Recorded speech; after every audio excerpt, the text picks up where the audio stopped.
आज हम सब शोक में हैं। समझ नहीं आ रहा है कैसे इतना बड़ा हादसा हुआ।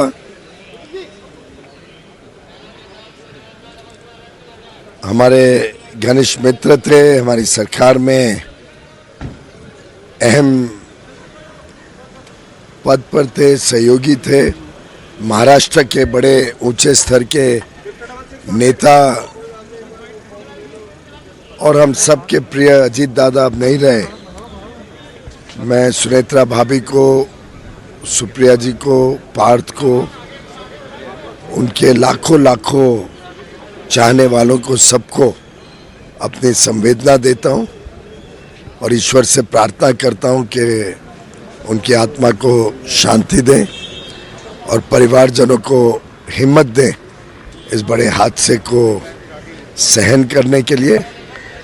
ईश्वर के सामने हम सब झुक जाते हैं, पर ईश्वर ही सभी का ध्यान भी रखता है।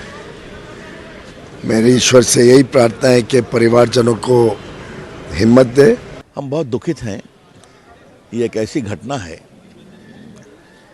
जिससे जीवन की अनिश्चितता भी दिखाई पड़ती है। बहुत बड़े नेता थे, अभी इतनी बड़ी विजय हुई निकाय चुनाव में, विधानसभा में, अब इसके बाद इस तरह से जाना मेरी बहुत श्रद्धांजलि है। वाकई बहुत दुर्भाग्यपूर्ण बात है ये, और उनका हमारे बीच से चले जाना।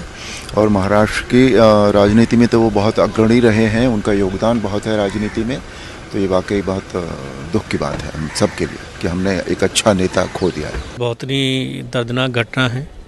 अजीत पवार जी जननायक थे, जन जन के प्रिय थे और किसानों के हित में काम करते थे।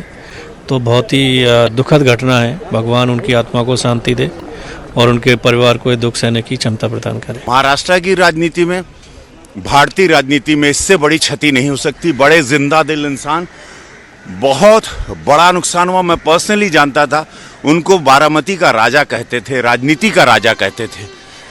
आज एक राजा चले गए, बहुत ही दुखद। आज का दिन दुर्भाग्य का दिन है।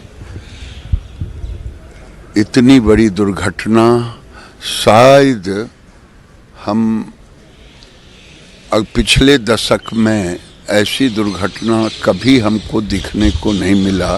ये दिल को दहला देने वाली दुर्घटना है। भगवान करे उन सभी लोगों के परिवारों को शक्ति दें। इतनी बड़ी घटना, जो लोग उसमें सवार थे, ये बहुत बड़ी दुर्घटना है। केवल महाराष्ट्र सरकार के वो डिप्टी सीएम नहीं थे, बल्कि देश के एक जाने माने राजनेता थे। आज उनकी भरपाई शायद मुश्किल है। It is a most unfortunate incident. He was the senior most leader of the Maharashtra and a very popular leader. Done lot of pro-people activity, Baramati in particular and at large in Maharashtra. It is a great loss to Maharashtra and to the country. My sincere condolences to his family members. इतनी दुखद खबर कोई हो ही नहीं सकती है। अजीत पवार जी के निधन से जो दुख पहुंचा है, उनके निधन से जो क्षति हुई है देश की, फिलहाल उसकी भरपाई संभव नहीं है। उनके निधन से किसी पार्टी या कोई गठबंधन की क्षति नहीं है, बल्कि पूरे देश को क्षति हुई है। इसकी भरपाई तो नहीं संभव है। हम अपनी पार्टी की ओर से दुख व्यक्त करते हैं, ईश्वर से प्रार्थना करते हैं कि भगवान दिवंगत आत्मा को शांति दें और उनके परिवार को दुख सहने की ताकत दें। अजीत दादा एक विजनरी लीडर थे। उनके माध्यम से उनके काम करने का एक तरीका अनोखा था। सुबह 6 बजे ब्यूरोक्रेट्स को बुलाकर लोगों का समस्या हल करना, यही उनका हमेशा काम रहा है। वोट पॉलिटिक्स से आगे जाके अजीत दादा ने हमेशा डेवलपमेंट की पॉलिटिक्स की है।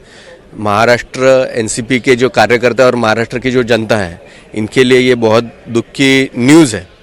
अजीत दादा ने न केवल एक डिप्टी सीएम वो रहे, बल्कि एक इस लोकसभा के सदस्य भी वो रहे हैं और इस कारण सभी लोगों पे दुख आया है।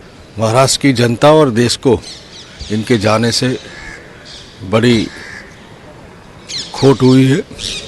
प्रभु उनकी आत्मा को शांति दे और उनके परिवार को और सभी उनके चाहने वाले सभी को ये आपदा सहन करने की प्रभु शक्ति दे।